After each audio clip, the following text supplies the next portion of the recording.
After a shooting in a newsroom, the media jumped to anti-Trump conclusions. Supreme Court talk heats up, and we'll check the mailbag. I'm Ben Shapiro. This is The Ben Shapiro Show.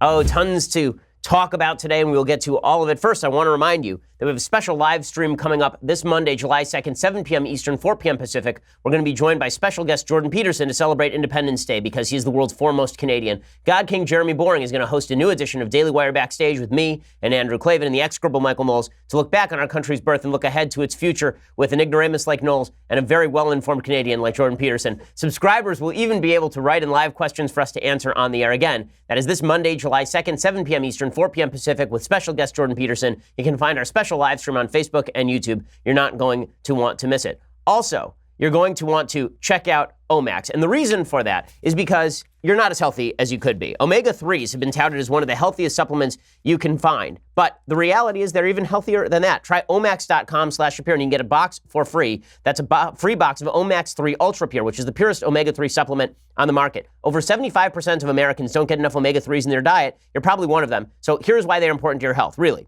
Okay, they can improve focus and memory. They can boost your cardiovascular health. They can alleviate joint pain. And here's the problem. A lot of the ones that you're seeing on the market, a lot of these omega-3s you see on the market, they are not pure enough. Omax 3 Ultra Pure is almost 94% pure omega-3 fatty acids. It's so pure that you can do with it what they call the freezer test challenge. Basically, if you take any other omega-3 and you stick it in a freezer and you take it out, it's going to look cloudy because that's all the filler. But if you put Omax 3 soft gel in there, it remains clear because it is that pure. It is clinically tested, so it's safe for you and your family.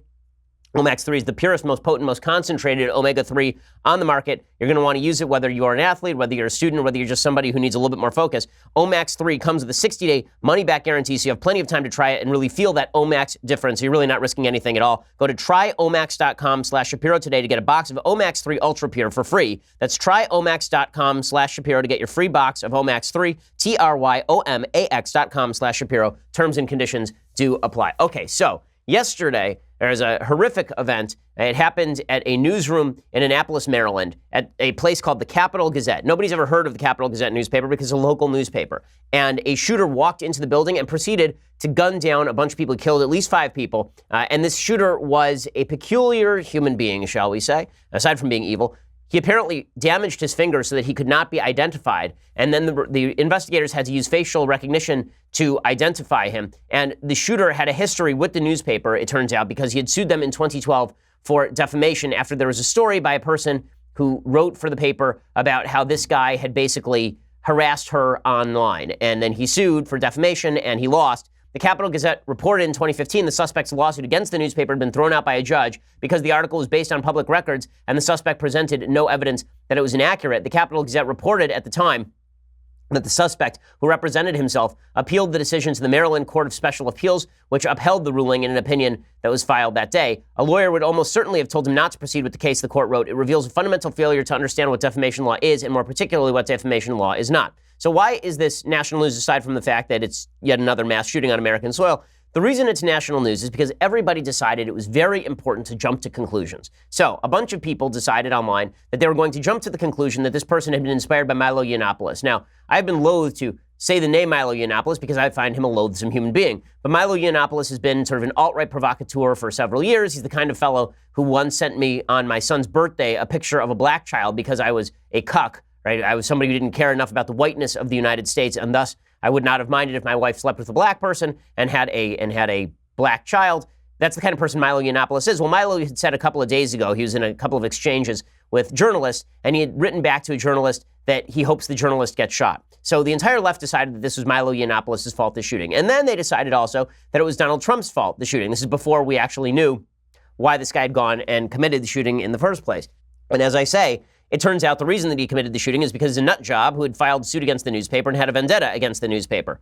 That did not stop the media from trying to blame Donald Trump yesterday over all of this. Now, none of this is to say that Milo Yiannopoulos' words about journalists aren't execrable and terrible. They are execrable and terrible. But lots of people say execrable, terrible things. That does not mean that they are responsible for the actual shooting of other human beings.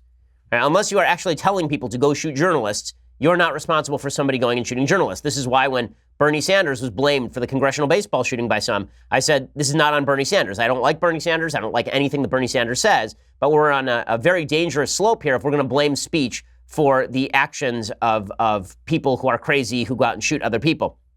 Well, the administration immediately came out and condemned the attack. Of course, Sarah Huckabee Sanders was asked about it, and she condemned the attack. She said, strongly condemned the evil act of senseless violence in Annapolis, Maryland, a violent attack on innocent journalists doing their job as an attack on every American. Our prayers are with the victims and their friends and families. And it wasn't just Sarah Huckabee Sanders. President Trump also tweeted out, and tweeted, prior to departing Wisconsin, I was briefed on the shooting at Capitol Gazette in Annapolis, Maryland. My thoughts and prayers are with the victims and their families. Thank you to all the first responders who are currently on the scene. Okay, so it's a perfectly nice tweet from President Trump. Mike Pence did the same, the vice president. He tweeted something out, just arrived in Guatemala. We're monitoring the horrific shooting at the Capitol Gazette in Annapolis. Karen and I are praying for the victims and their families. We commend the swift action by law enforcement and all the first responders on the scene. Okay, so how did the media cover all this? Did they cover this as a nut job went into a newspaper he had a vendetta against with a shotgun and murdered a bunch of people? No, they covered this as though it was Trump's fault because they have no sense of perspective, because they have no sense of their own hypocrisy. These are the same people who are in many ways defending Maxine Waters in her call for sort of mob confrontation. A lot of these folks are the same people who are laughing about, the various Kathy Griffin stunts with the heads of Donald Trump and such.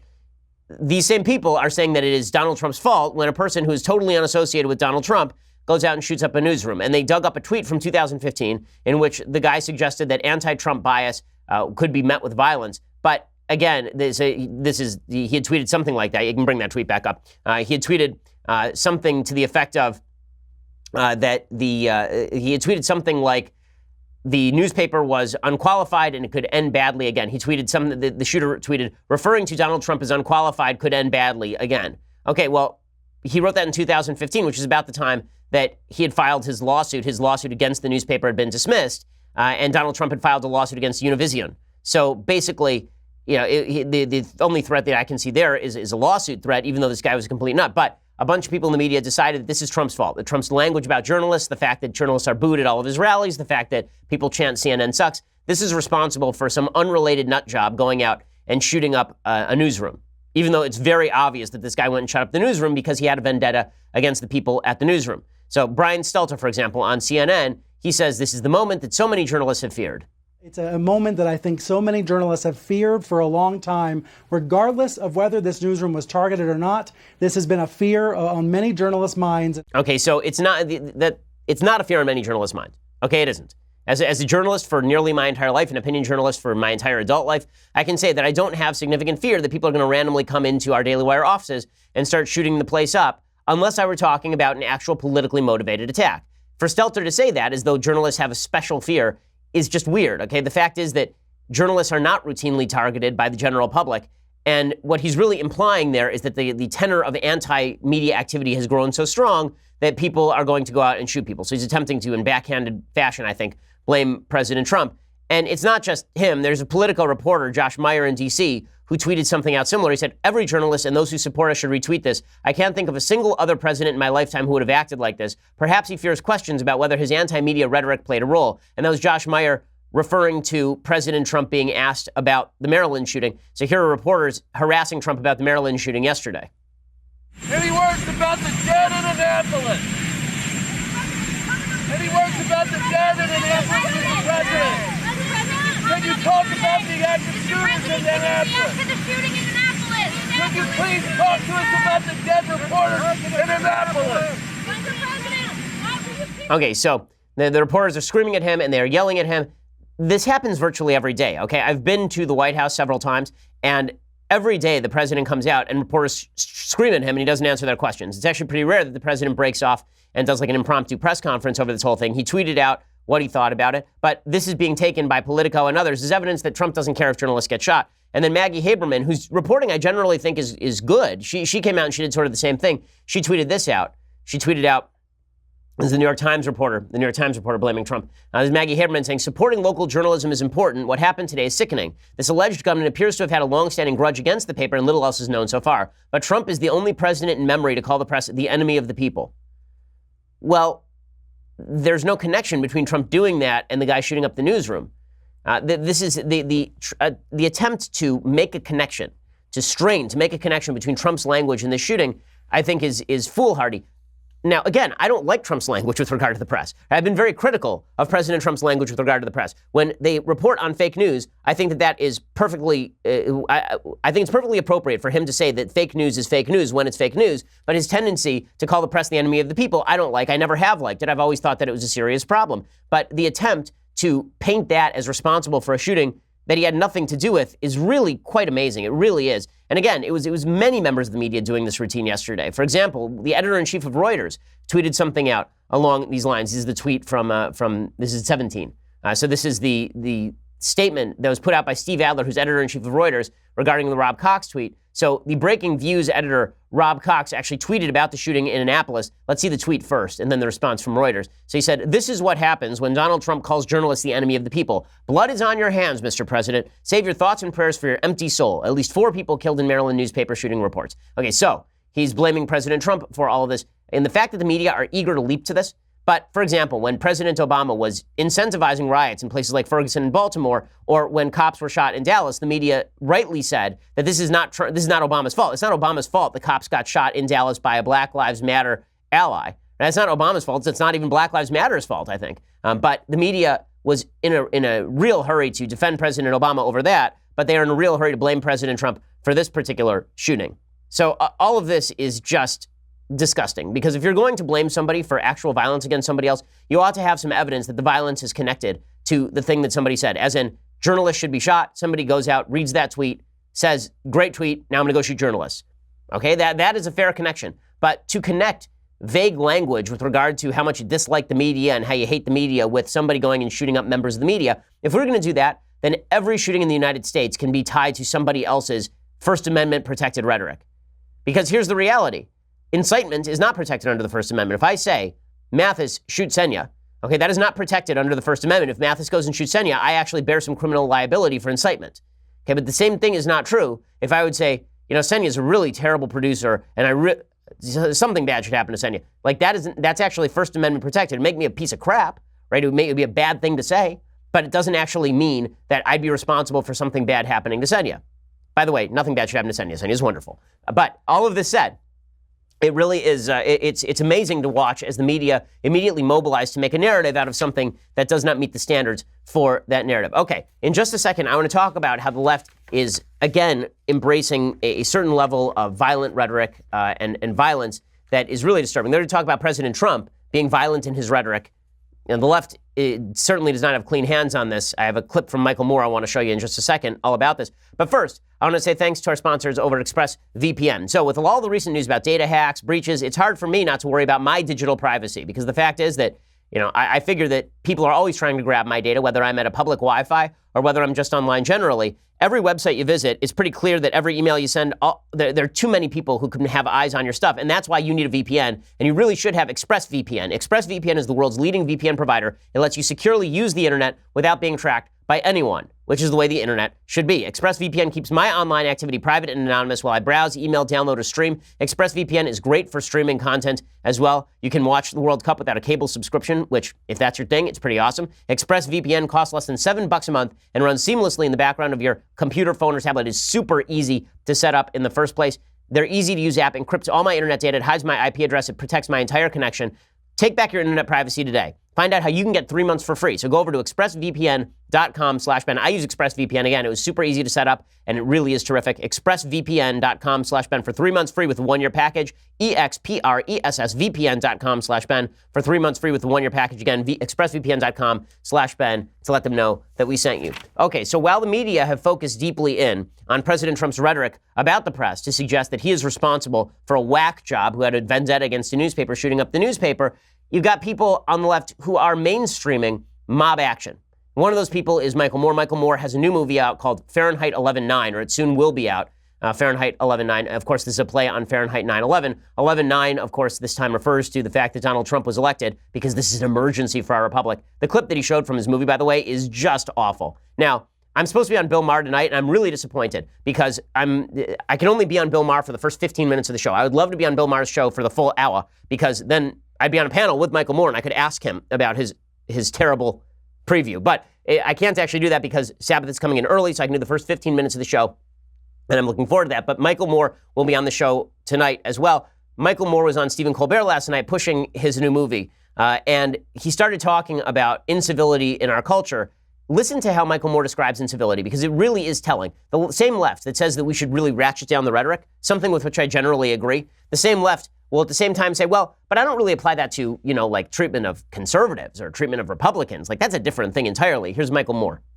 The calls that are coming from the uncivil, asking Democrats who are usually so wimpy and weak and, no, it's okay, we'll take half of universal health care. We don't need the whole thing. That's how our side sounds all the time. Mm-hmm. We're constantly giving in, and then a few people want to stand up and say, no, I've had enough. That's it. And we don't have to be violent.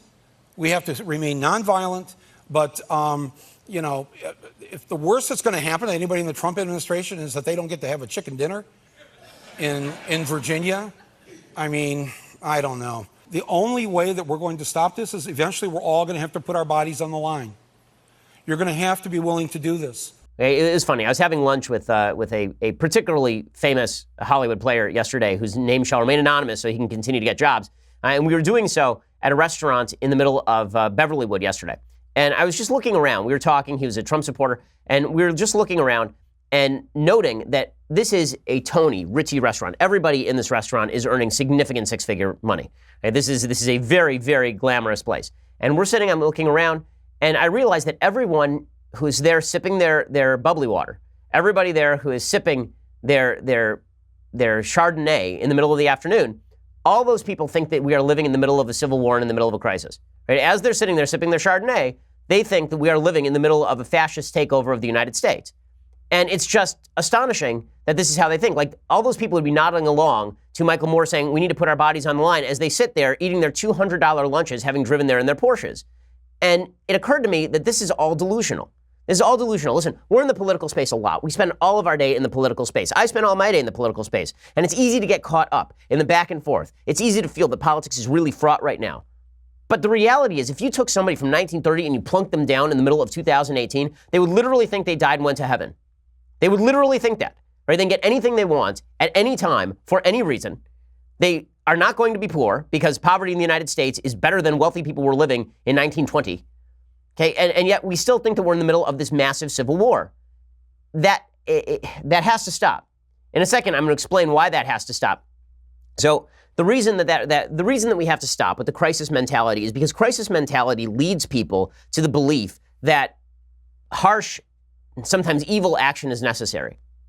And sitting around in a place like Los Angeles while the sun streams through the big windows and everybody is eating their lobster, I had a Coke. While everybody is doing that, it occurs to you that the more we think that our neighbors are our enemies, the more likely we are to start anticipating tactics that are bad. So the shooting that happened in Maryland has nothing to do with President Trump.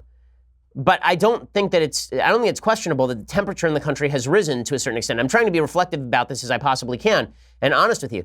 I think the temperature in the country has risen to a level that is unsustainable. And I think it's based on nearly nothing. I think our political differences matter an awful lot. I think politics matter an awful lot. I think our rights matter an awful lot. And I think that some of our rights are at crisis point in terms of our defense of those rights. But I don't think that we are at the point where Americans are ready to put their bodies on the line, as Michael Moore says, that it's time to see this as a civil war in any real way. And there may be an intellectual civil war going on, but that intellectual civil war has been going on for generations in the United States. Maybe it's a little worse now than it was any time since 1960s, but I don't buy into the idea that this is a time that is deserving of the kind of vitriol and insanity that we are seeing. And it's being promulgated by people on both sides, but particularly on the left right now. Because what the left is doing is they're doing what Michael Moore does, which is, I love civility. Civility is great, but I can't be civil with these evil Republicans, so civility must end. Maxine Waters is a case in point of this. So Maxine Waters has now said, the representative who said just earlier this week that there should be mob justice against a bunch of people going to gas stations if you disagree with them. She said on Thursday she's seen an increase in threats since she made controversial comments encouraging protesters to heckle and harass members of Trump's cabinet in public spaces. She said that she got threatening messages and hostile mail at her offices. She canceled 2 scheduled appearances in Alabama and Texas. She said she got 1 very serious death threat on Monday from an individual in Texas. And she says, as the president has continued to lie and falsely claim that I encourage people to assault his supporters while also offering a veiled threat that I should be careful, even more individuals are leaving threatening messages and sending hostile mail to my office. I mean, this is indicative of the way that our politics is working right now. Maxine Waters doesn't like when anybody attempts to assault her because no one would like that because it's terrible stuff.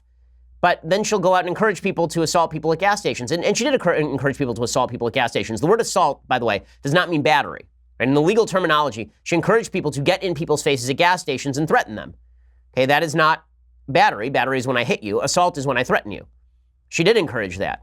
There's no question she encouraged that. And she felt okay encouraging that because it was somebody on the other side. So in other words, everybody is in favor of civility as long as it applies to people on their own side, but nobody is in favor of civility when it's applied to people on the other side. And the reality is that we live in the most civil of times.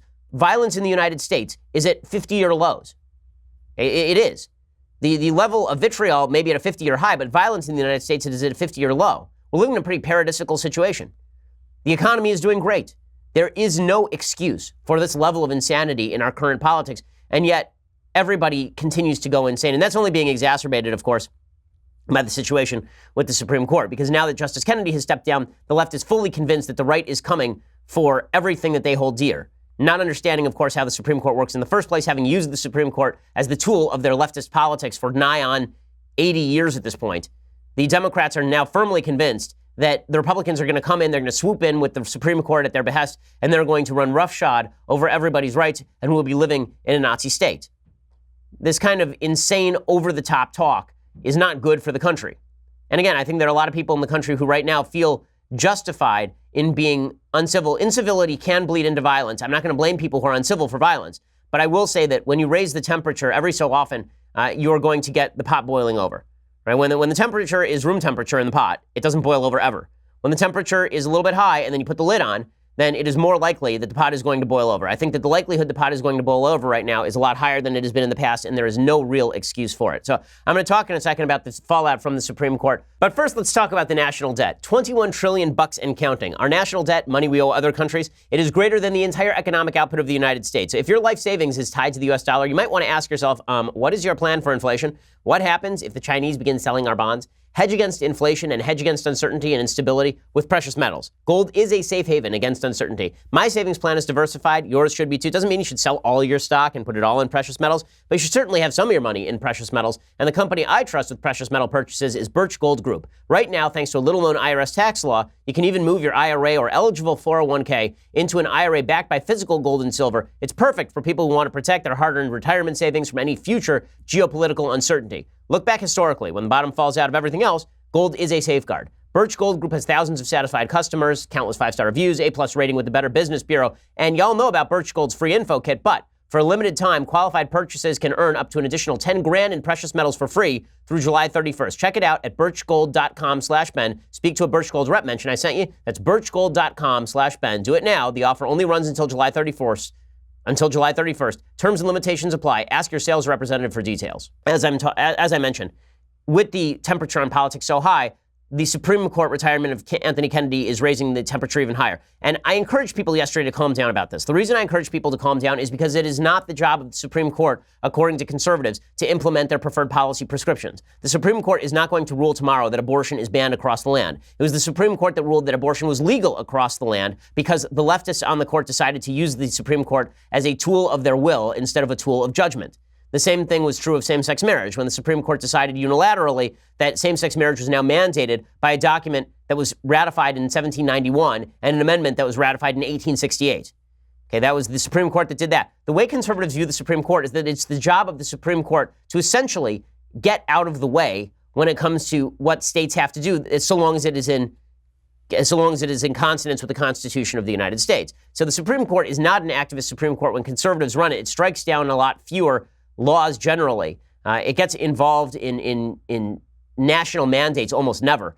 But the fact is that because the left has used the Supreme Court as a tool for so long, they think that now the right is going to use the Supreme Court as a club. And what they are most worried about, of course, is the overturning of Roe v. Wade. They're under the wild misimpression that if Roe v. Wade is overturned, that immediately makes abortion illegal across the United States. Would that it were so, but it is not. Okay, the reality is that if Roe v. Wade is reversed, as it should be, then what happens is that all of these laws go back to the states.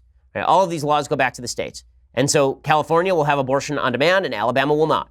That's the way that this will work. And if you want an abortion, you will simply cross state lines and you'll go get an abortion. That's the high likelihood as to how this thing ends up working out. Federalism ends up prevailing unless there is some sort of constitutional amendment or federal law to bar abortion across the board, which, would be hard to pass, I think. But that's not stopping the insane rhetoric coming out of the left. So the left is in full panic mode. I think one of the reasons they're in full panic mode is because, again, I think that they thought that there was going to be a 1,000-year rule by the left. After Obama, they thought they're never losing an election again. So why would we even worry about Donald Trump? And then it turns out not only did they lose the election, they lost the Senate, the House, most state houses, and most governorships. And they turned around and looked around and said, wait, this isn't the America Obama promised. Well, Whoopi Goldberg is leading the charge against overturning Roe v. Wade. The level of insanity in this rhetoric is extraordinarily high. And again, I don't know why any of this is good for the country, but here's Whoopi Goldberg going after Meghan McCain. Okay, Meghan McCain is not she's a Republican. Meghan McCain is certainly not an extreme conservative by any stretch of the imagination. Meghan McCain is a moderate conservative at best. And Whoopi Goldberg is telling Meghan McCain, who's pro-life, to get out of her vagina, which I can safely say most people are very happy to do. Here is Whoopi Goldberg. If you take my right away from me to judge what I do for my family and my body, I got a little problem with that. You got a problem. You don't want people to take your guns. Well, get out of my behind. Get out of my vagina. Get out. Okay, no one wants to be there, Whoopi. That's not a thing. And again, this is the idea that Republicans are suddenly going to be doing Handmaid's Tale stuff, that they're interested in putting things up Whoopi Goldberg's vagina in search for babies she cannot have because I assume she's postmenopausal. What? But this is the tenor of the rhetoric that we have now reached. Now, with that said, right, and like Nancy Pelosi says the same thing, right? Nancy Pelosi says that the Supreme Court is doing violence to our democracy. Violence to our democracy. Well, if you're going to equate speech with violence, is it any wonder when violence is a response to that? When people say, okay, well, the Supreme Court's doing violence to us. What if we do violence to the Supreme Court? This is the problem that I have with a lot of what's going on college campuses. I visit 25, 30 college campuses a year. And when people say my speech is violence, well, then their answer very often is, okay, Antifa's answer is, well, what if I use violence against the violence that is the speech? Nancy Pelosi, by the way, said that the Supreme Court did violence to our democracy. How? They did violence to our democracy by saying that the government could not point a gun at you and force you to pay dues to a union. That's really what she's saying here. And then we're hearing from the left that it's Trump whose rhetoric is extreme. Guys, do you own mirrors? Here's Nancy Pelosi. With its decision that it announced yesterday, the Supreme Court became the Supreme Corp. Their decision does violence to the First Amendment,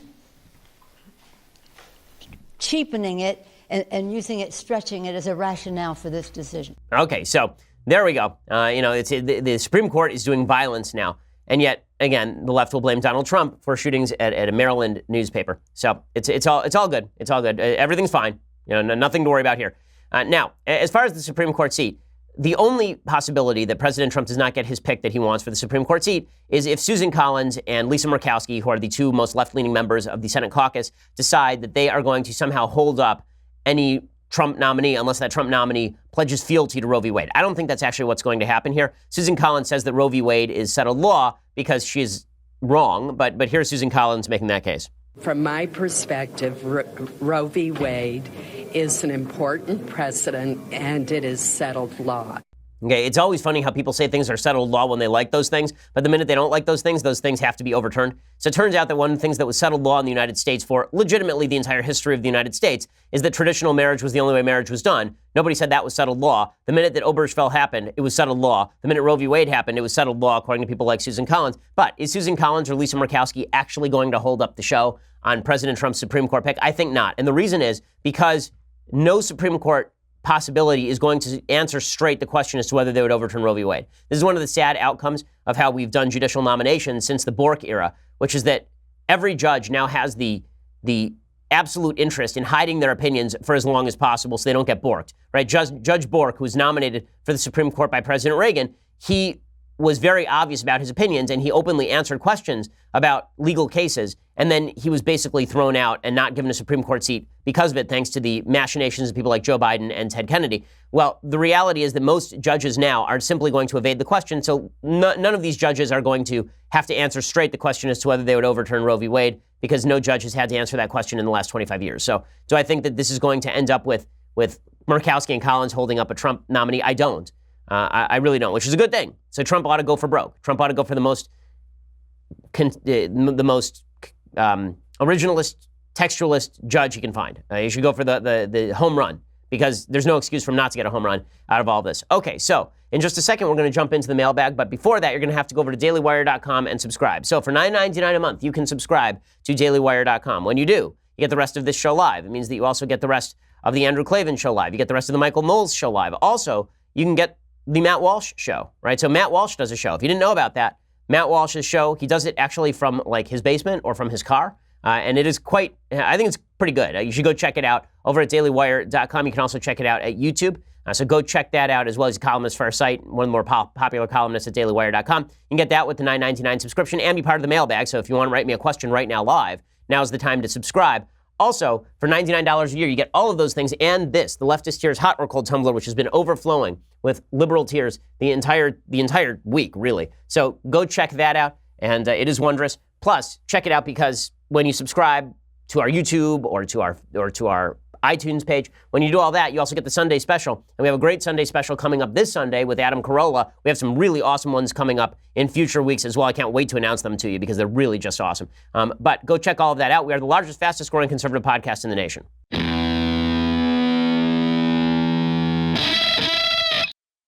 Alrighty, so let's do some mailbag, because it's been a long week. Let's take a little bit of time with the mailbag this week. So if you got live questions, now's the time to send them in. John writes, "Hi, Ben. I was wondering if, since the First Amendment dictates that Congress cannot make a law restricting the freedom of expression, could the left make such laws such as hate speech, religious expression restrictions at the state level and have them be upheld by the Supreme Court?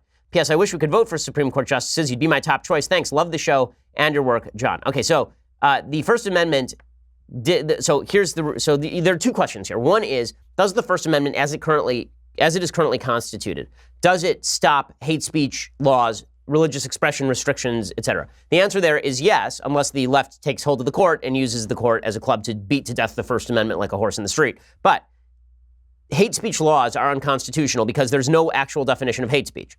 And there are a bunch of people on the left who think that my show every day is hate speech. It is not, but they're idiots and they think that. And so they could try to outlaw my speech. Right? In the state of California, presumably they would try to outlaw it if I say on the show that a man is a man and a woman is a woman and a man can't become a woman. Then they would try to outlaw that. Okay, that would be a violation of the First Amendment. Now, you're asking about what's called incorporation doctrine. So incorporation doctrine is the idea that the First Amendment really should have applied only to the federal government. Clearly, that's true. This is why we have state constitutions, not just a federal constitution. The state of California has its own constitution. Texas has its own constitution. Every state has its own constitution that have sort of mirror provisions with regard to the First Amendment, protecting, the state version of the First Amendment. And originally, the federal Constitution did not protect free speech rights at the state level. So the state actually could quash First Amendment rights at the state level, and the federal government would have nothing to say about it. Then there was something called the incorporation doctrine. The incorporation doctrine really came about the early 20th century when people began trying to use the 14th Amendment, which applies to the states, to read the First Amendment into law. So the 14th Amendment suggests that everyone at the state level, not just the federal level, everyone at the state level is guaranteed due process and equal protection of the laws. And the Supreme Court basically said, well, we're also going to say that due process requires that your First Amendment rights be respected. Now, I don't think that incorporation doctrine actually is legally justifiable, even if I like the outcome on a lot of it, but it has been incorporated. So the First Amendment is incorporated, the Second Amendment has been incorporated, all of the First Amendments have been incorporated into state constitutions, essentially, into state law via the so-called incorporation doctrine. Brian says, "Hi, Ben. I was born and raised in the Midwest. I'm visiting California for the first time. My perception has always been that California is a bastion of liberal and hippie ideals. Having been here, those stereotypes have been confirmed. From the feces on the street to the rampant homeless to the trash-strewn streets, the liberal ideal is everywhere.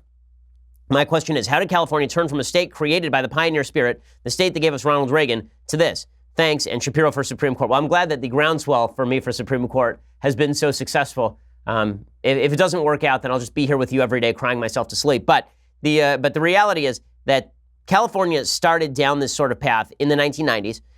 The last kind of gasp of California conservatism was Pete Wilson. And then after Pete Wilson, we got Gray Davis and Arnold Schwarzenegger, and there had been a significant move in the California legislature to the left over the previous decades anyway. California had always been a little more liberal than the rest of the country, I would say, although for a while it had sort of a conservative streak with regard to the governors that it elected. That ended in the 1990s. There's a solid case to be made that as the demographics in California shifted, so too did the electoral politics, that as the state became more immigrant-based, that a lot of those new immigrants were voting Democrat more often, and that changed the constituency in California pretty massively. I think that case is pretty good. I don't think it's dispositive. Texas, for example, has had a lot of immigrants as well. The Hispanic population in Texas has grown massively. Texas remains a very red state. But California is also extremely urban in the sense that most of the population lives in like 2 or 3 big cities, right? Most of the population lives in LA or San Francisco, and big cities tend to toward the left, just generally speaking. Philip says, why do we have gun laws? Any gun law should infringe on the amendment. We should be able to conceal open carry anywhere in public. How are gun laws not infringing on the Second Amendment? Well, the general traditional sort of interpretation of the Second Amendment is very similar to the interpretation of the First Amendment, which is the First Amendment, which guarantees freedom of speech and says that Congress shall make no law abridging freedom of speech. That does not apply to defamation. It does not apply to libel. It does not apply to incitement to violence. That virtually every amendment has certain curtailments of the amendment that allow for public policy to be made. The question is, are those public policy curtailments as minimal as humanly possible in order to achieve the public policy that is being pursued? There is no such thing as any right that is untrammeled. Even First Amendment rights, right? Freedom of religion is not untrammeled, given the fact that if you pass a facially neutral statute that has nothing to do with religion, that may not necessarily violate religious rights, even if those religious rights are in fact curtailed by the operation of that law. Justin says, Ben, what do you think about the warning of Yuri Bezmenov in 1970 that the time would be a crisis period of ideological subversion? I don't know enough about that to answer that question. That is extraordinarily specific, so I will check that out and get back to you, Justin. Ronald says, Dear soon-to-be Justice Shapiro, is there an actual difference between sex and gender, or is this an artificial distinction created by the left? Thanks and love the show. Well, the answer is that it is an artificial distinction created by the left. The way they've defined, so the left does this thing where they say there's a difference between sex, which is your biological sex, and gender, which is the way that your sex manifests. So, in other words, are you an effeminate man? Well, then maybe you are. Your effeminacy is now part of your gender. Right? If you're a woman who likes to wear pants and a butch haircut, then this is some part of your gender. Right? So they create this sort of false distinction. They use the word gender to encompass all of this. But then they do this weird trick where they say gender is sex. So they'll say sex is not gender, but gender is sex. So in other words, gender has nothing to do with your biology, right? You can be a biological male, but your gender can be female because you can be really effeminate and you want to wear dresses and you are a female in your mind, but your sex is male, but your gender is female, right? And this is when you are non-cis-normative, right? You're non-cisgender. The gender that you express is not the sex that you were born with or the gender you were assigned at birth, as they like to put it. And then they will say, but it's biological. This was built in.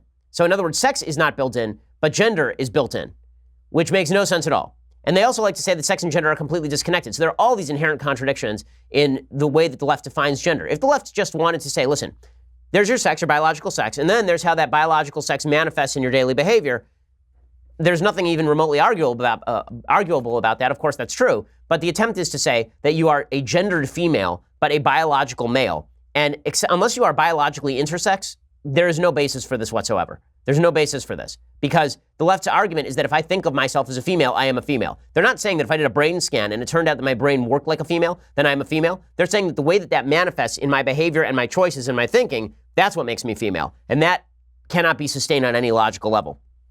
And Joe says, hey, Ben, in my once-a-week graduate class, the professor students bashed Trump for about 2 hours, and then we watched Justin Trudeau YouTube videos for another hour. I'm sorry to hear that, and I'm sorry for the loss of your brain cells, the late lamented brain cells you used to have. As a former teacher who is conservative, I didn't find it very difficult to stay away from preaching my political agenda. Why do you think the left seems to be guilty of doing this much more regularly and blatantly in the classroom?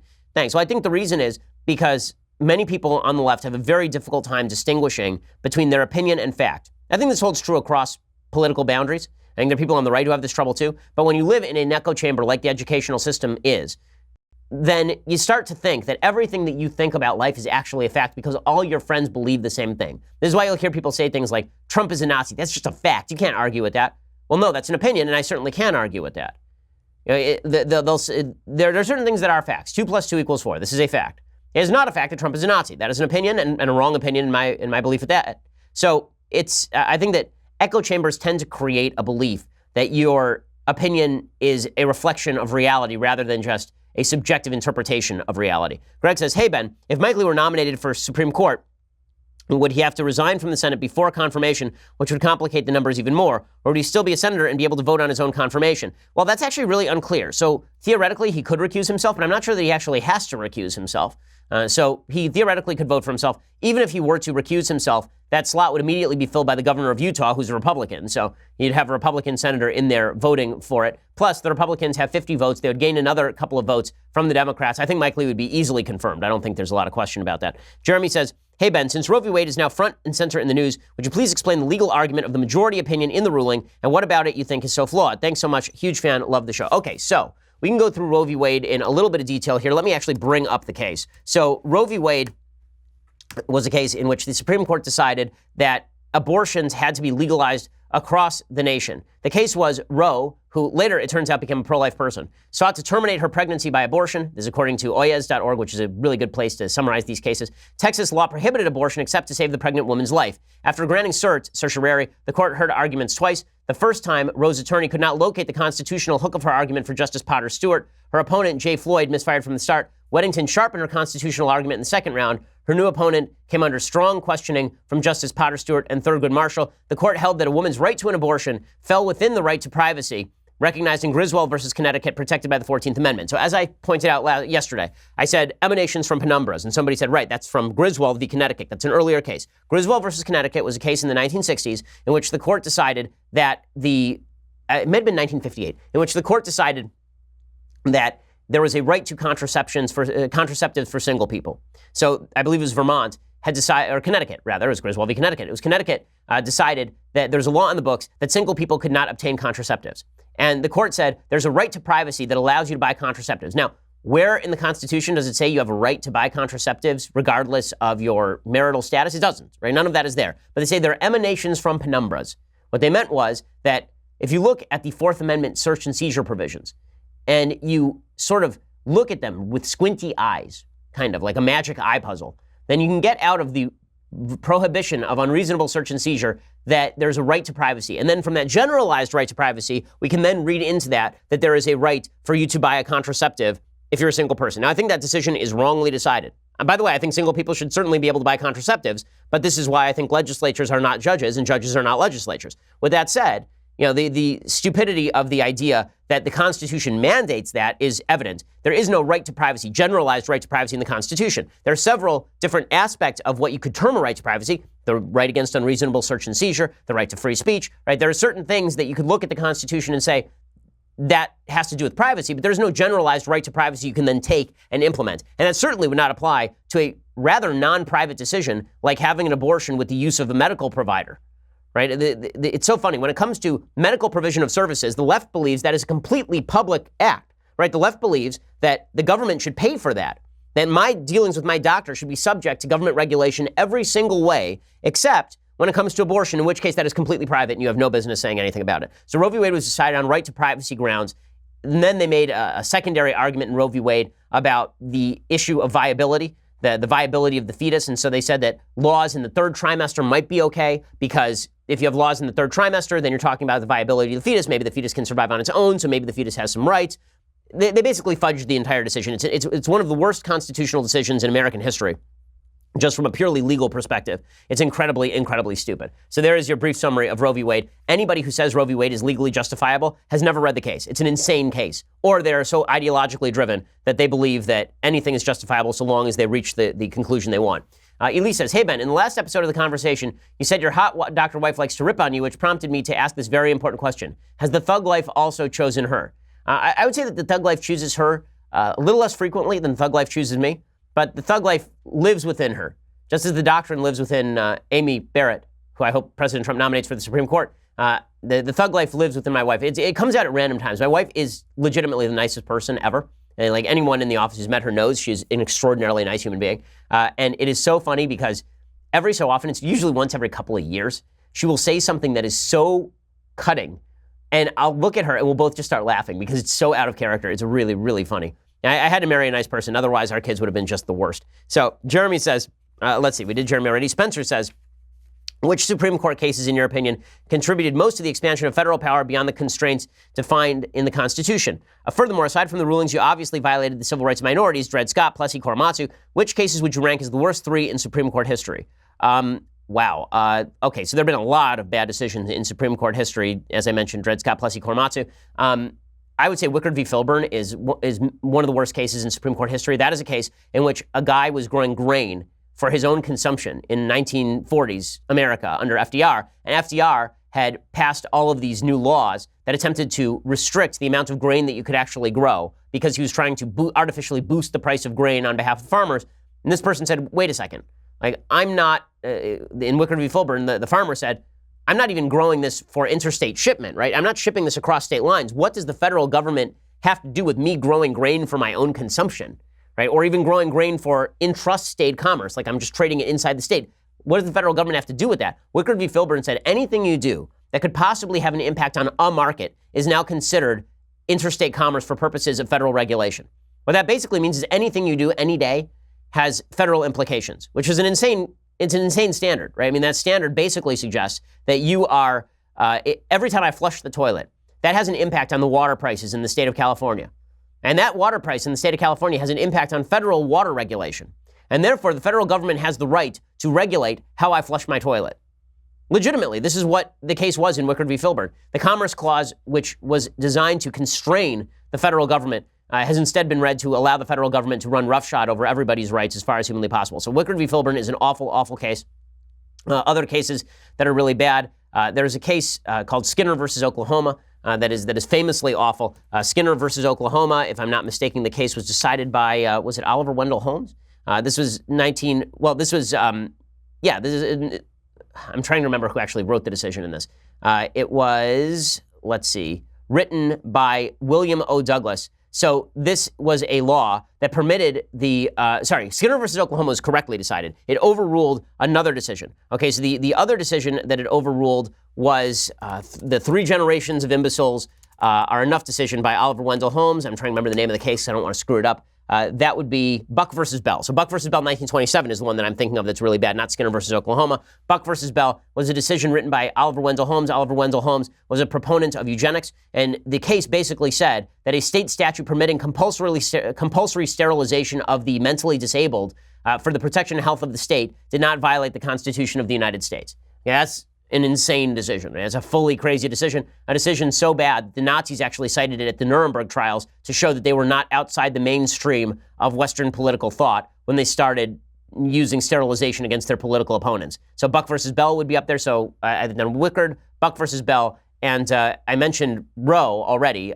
So Roe, I think, is obviously, one of the if it's not the worst Supreme Court decision in American history, it's top two. It's either Dred Scott or Roe. Okay, Paul says, one aspect of the Bible many people I know criticize is that of slavery in the book, as well as being degraded to women, such as Genesis, where Adam is to be Eve's master. I was hoping that you could explain this. Thanks. Okay, so a couple of things about slavery in the Bible. So slavery in the Bible is not mandatory, right? There's nothing in the Bible that says you have to own slaves. In fact, the Bible has pretty strict restrictions on how slavery is supposed to operate. If you own somebody who is sold into slavery and they are a fellow Jew, right, then the way that it works in the Bible is that you must release them after 7 years. And if they don't want to be released, then you actually have to pierce their ear with an awl, because the idea is that they should want to be released. They should want to be a free person. Also, the restrictions on slavery in the Bible suggest that you have to treat your slaves with an extraordinary amount of care and decency. Now, all of that said, is slavery in the Bible a wonderful thing? No. But the question is, and this is a general question about the Bible, obviously, is what was designed for at the time and what is designed for now? And it's pretty clear in the Bible that what the Bible is trying to do, because it's speaking to a particular group of people at a particular time and place, it is trying to curb slavery. It's moving in the direction of curbing slavery, just as the Constitution of the United States has provisions outlawing the importation of slaves after 1808, and that is a move away from slavery, not a move towards slavery. The Bible is trying to move people away from slavery and has heavy restrictions on how slaves are to be handled and how they are to be taken. And again, slavery is universal in the world at that time. It is not that it is a thing that only exists under the Bible. It is something that is literally universal. So when you're talking about something that is literally universal throughout all of human history and is only recently changed, then you have to ask yourself, was this document attempting to move us away from slavery, or was it attempting to enshrine slavery? There's a reason that all of the abolitionists used the Bible as the impetus for their anti-slavery zeal. And that goes all the way up to and including John Brown, who actually used the Bible as an excuse to go and kill slave owners. So the idea that the Bible is a pro-slavery document, I think, is a wild misread of the Bible. As to the idea that women are mistreated in the Bible, again, when it comes to some of the laws with regard to women in the Bible, you have to see them in the context of the time, which is to say they are wildly progressive for the time in which they're written. And as far as the idea that Adam is to be Eve's master, well, no, her curse, right? She's cursed with the idea that he's cursed with the idea that he's going to have to till the land. And then it's not that Eve has to submit herself to Adam. The idea is that the curse is that Adam is going to lord it over her, and that she is going to long for him nonetheless. That's a description that is not normative. It's not an order that Eve has to become Adam's slave, right? That he is supposed to be her master. Read the text. What the text actually says is that your curse is that he will lord it over you. It's a descriptive thing. The description is that men are going to treat you like crap, and you're still going to want to be with them, right? Which seems to be fairly accurate as to how men have acted for most of human history. So, the state of absolute equality that existed in the Edenic pre-exilic period was ended with the fall. And basically what the Bible is saying is that your curse is that this is the way the world is, and it is your job to try and get back into Eden, right? It's your job to try and make your life better. It's men's job not to treat women that way, and it's women's job to be better human beings as well. So I think, again, that's a deliberate misreading of the Bible. Okay, so that brings us to the end of the mailbag. So let's get to a quick thing that I like and then some things that I hate. Alrighty, so the thing that I like today is a book by Antonin Scalia. If you're into constitutional jurisprudence, then one of the classics in the field is Justice Scalia's A Matter of Interpretation, Federal Courts and the Law. It describes his judicial philosophy. I would say that my only quibble with Justice Scalia is that Justice Scalia was a little too attached to stare decisis. I don't like stare decisis, the idea that the case has been decided precedent. I don't think the precedent ought to rule, because I think there have been a lot of bad precedents. I just mentioned a couple of them. I think Buck v. Bell was a bad precedent, overturned by Skinner versus Oklahoma. And that is a worthwhile way to... bottom line is, if a decision is bad, it's bad. But Justice Scalia, obviously one of the great minds ever to sit on the court, certainly one of the best writers ever to sit on the court, and his book, A Matter of Interpretation, is a really good description of how it was that he thought. So go check it out, Antonin Scalia's book, A Matter of Interpretation. Okay, time for a quick thing that I hate. So you'll recall there's a guy named Michael Bennett. Michael Bennett plays for the Seattle Seahawks, and he levied a bunch of accusations of racism against the Las Vegas police. And it turns out that he was not telling the truth about this. So Michael Bennett suggested that the police had attacked him for no reason in Las Vegas, just because he was black. What actually happened is the police received a report of an active shooter, and Michael Bennett started crouching and then hiding behind a slot machine. He ran to hide behind a slot machine, and when officers took note, he jumped up and took off at a full sprint and failed to listen to officer commands to stop. He said this was all because of racism, and now he's trying to lecture President Trump about racism. If Trump is really wanting to listen and to, find out why we're taking a knee, that would be something that I'd be down to do. If it's an opportunity to change the way that America is or change my communities, I'm always going to take those opportunities to express my needs and express the passion of other people. Okay, so listen, I'm fine with people talking about racism. I'm fine with people talking to President Trump about racism. I'm fine if Trump wants to talk with people about racism. But using people who have lied about police officers as the spokespeople for the anti-racism movement seems deeply counterproductive. That is not how we are going to reach any sort of consensus in the country. There are better spokespeople for the anti-racism cause than people who fib about police officers for political gain. Okay, well, we will be back here next week. We may have a new Supreme Court Justice nominee on our hands by that point, so keep an eye out for that. I'm Ben Shapiro. This is The Ben Shapiro Show. The Ben Shapiro Show is produced by Senya Villarreal, executive producer Jeremy Boring, senior producer Jonathan Hay. Our supervising producer is Mathis Glover, and our technical producer is Austin Stevens. Edited by Alex Zingaro. Audio is mixed by Mike Caramina. Hair and makeup is by Jesua Alvera. The Ben Shapiro Show is a Daily Wire Forward Publishing production. Copyright Forward Publishing 2018.